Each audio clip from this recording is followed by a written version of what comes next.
दिल्ली शहर में रमेश और टीना दोनों भाई बहन थे और उनके माता पिता एक बाढ़ के कहर का शिकार हो गए थे। उनके पास ऐसा कोई नहीं था जो उनका ख्याल रख सके।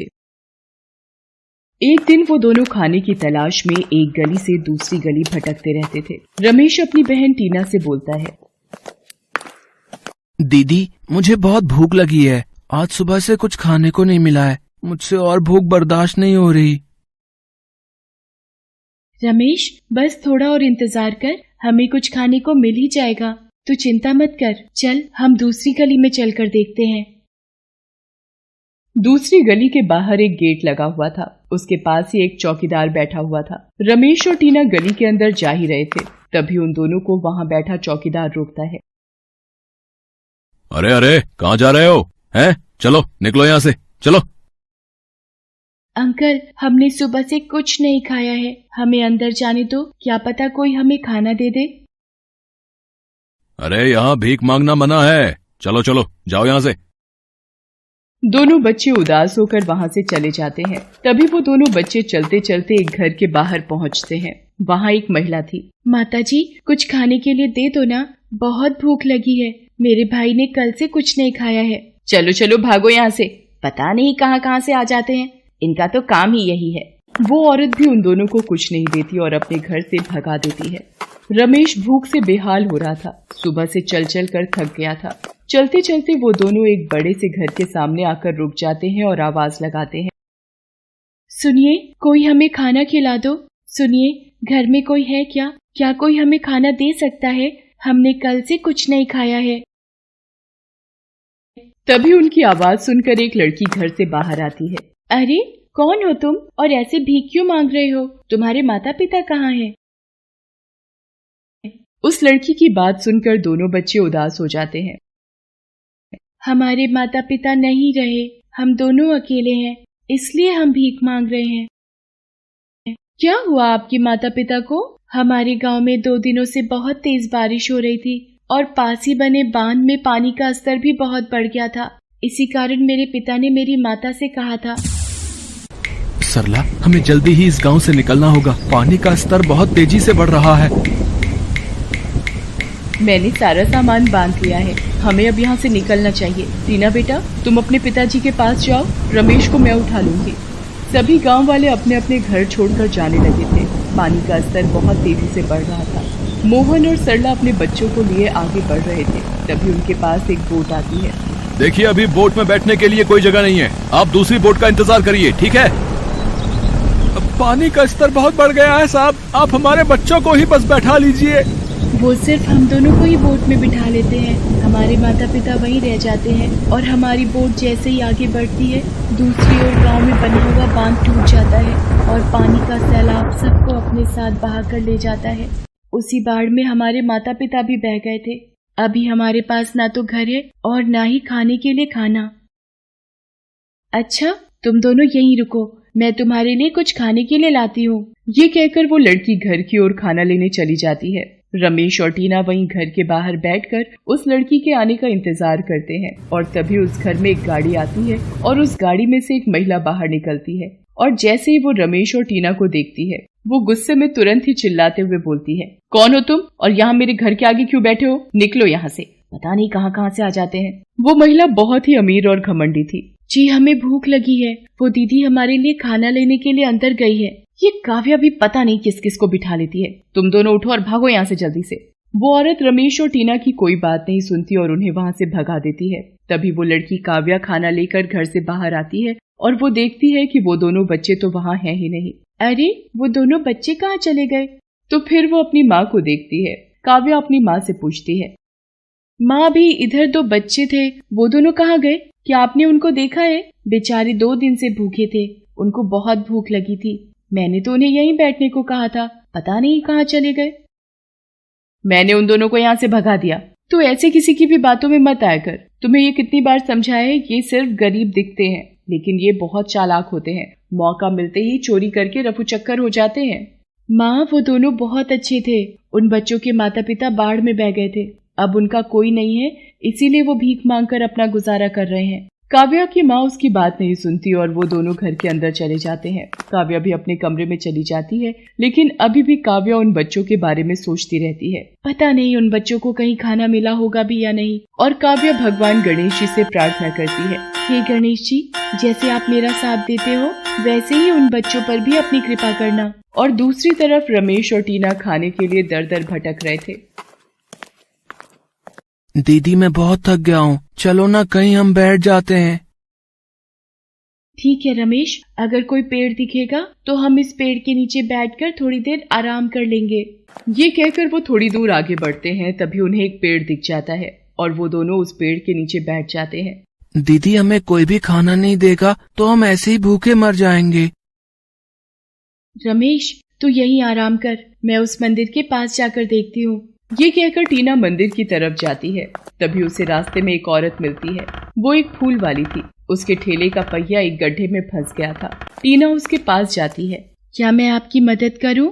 हाँ बेटा, मेरे ठेले का पहिया इस गड्ढे में फंस गया है, तुम मेरे साथ इसको धक्का लगवा दो। टीना उस औरत के साथ ठेले पर धक्का लगवाती है और ठेला गड्ढे से बाहर आ जाता है। धन्यवाद बेटा, क्या नाम है तुम्हारा? मेरा नाम टीना है आंटी। क्या आपके पास कुछ खाने के लिए है? मेरा भाई बहुत भूखा है। बेटा अभी तो मेरे पास कुछ नहीं है। क्या तुम यहाँ अकेले हो? हाँ, हम दोनों भाई बहन ही एक दूसरे का सहारा हैं। ये बात सुनकर उसको उन पर दया आ जाती है। मेरा नाम सुधा है, तुम मेरे साथ मेरे घर चलो, मैं तुम्हें वहाँ कुछ खाने को दे दूंगी। मेरा घर यहीं पास में है। टीना और रमेश सुधा के साथ चल देते हैं। वहाँ पहुंचकर सुधा उन दोनों को खाना देती है। दोनों बच्चे खाना खाने लगते हैं। उनको खाना खाते देखकर लग रहा था कि वो दोनों कई दिनों से भूखे हैं और उन्होंने कुछ नहीं खाया। दोनों की हालत देखकर सुधा की आंखों में आंसू आ जाते हैं। धन्यवाद आंटी जी। धन्यवाद बेटा मेरा नहीं, गणेश जी का करो, क्योंकि उनकी ही कृपा से हम मिल पाए हैं। मैं भी अकेली हूँ इस दुनिया में, पर अब हम सब मिलकर एक साथ रहेंगे। टीना और रमेश ये सुनकर बहुत खुश हो जाते हैं। उसी दिन से वो तीनों साथ में रहते हैं और तीनों ही फूल बेचने भी जाया करते थे और वो एक परिवार के रूप में प्रेम से रहने लगे।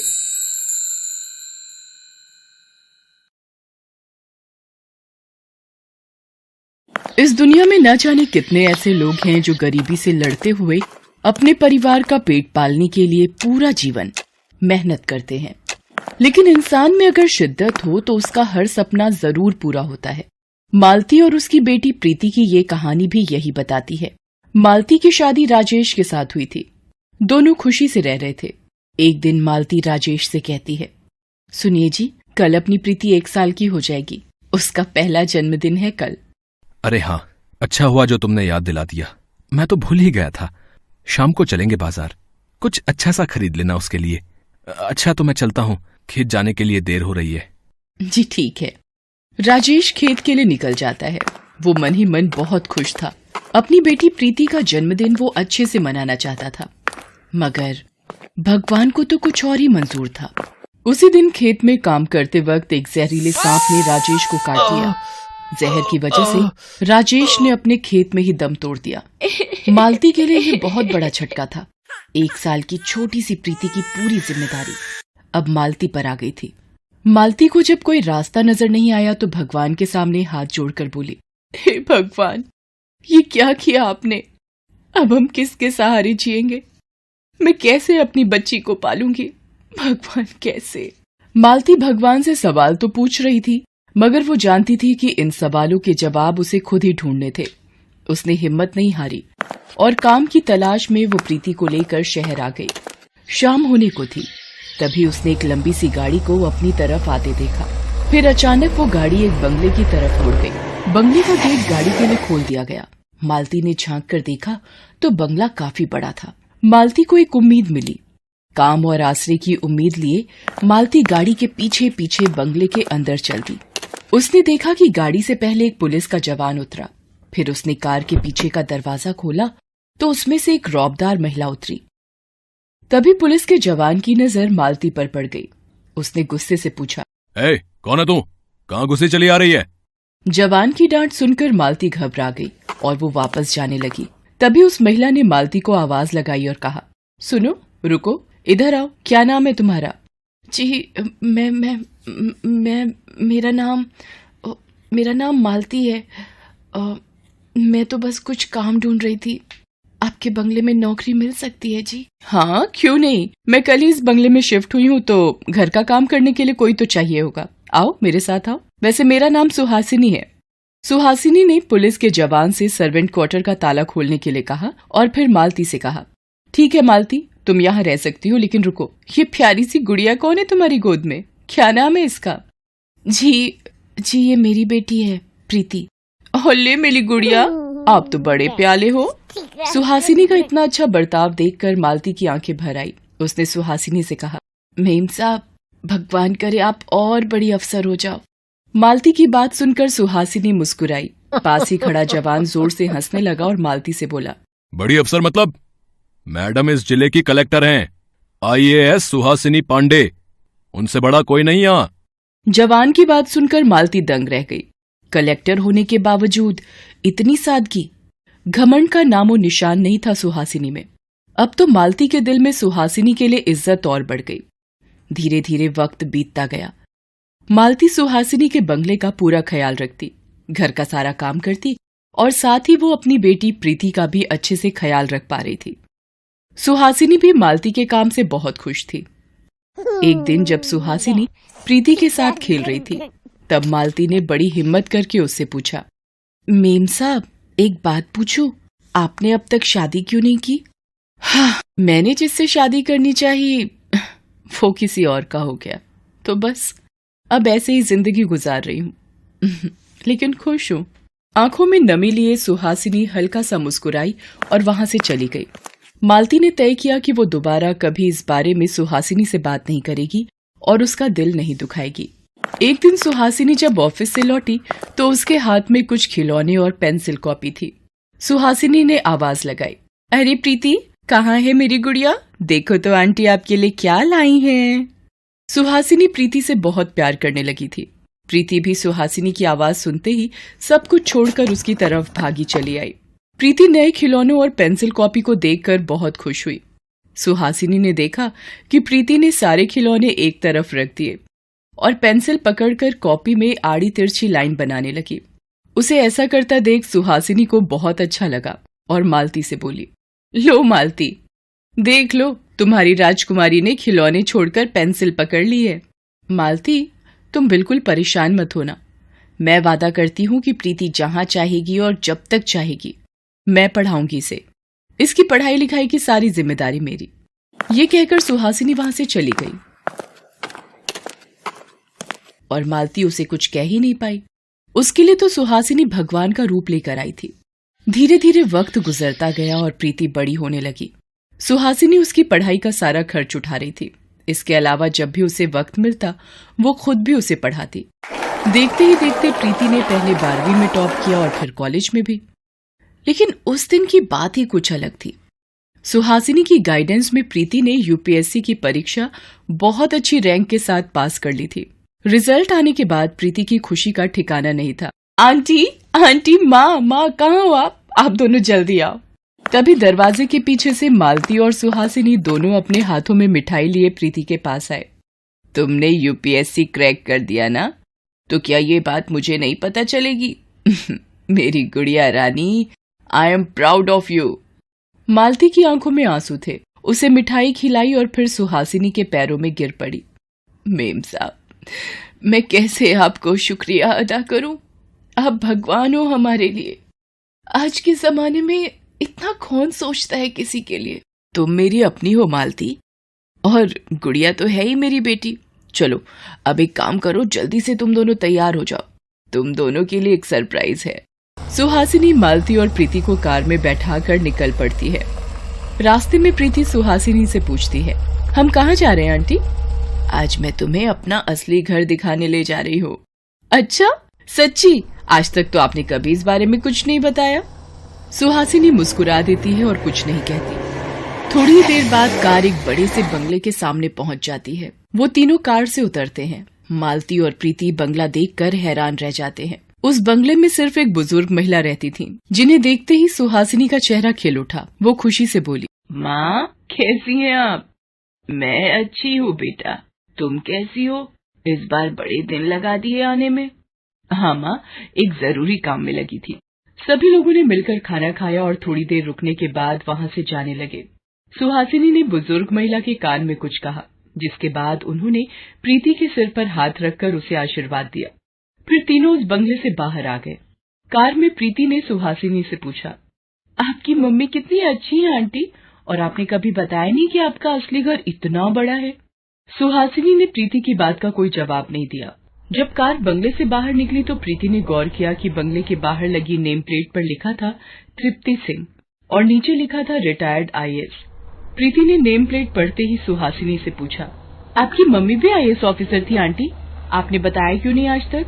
वाह, बेटी भी आईएएस और मम्मी भी आईएएस, क्या बात है।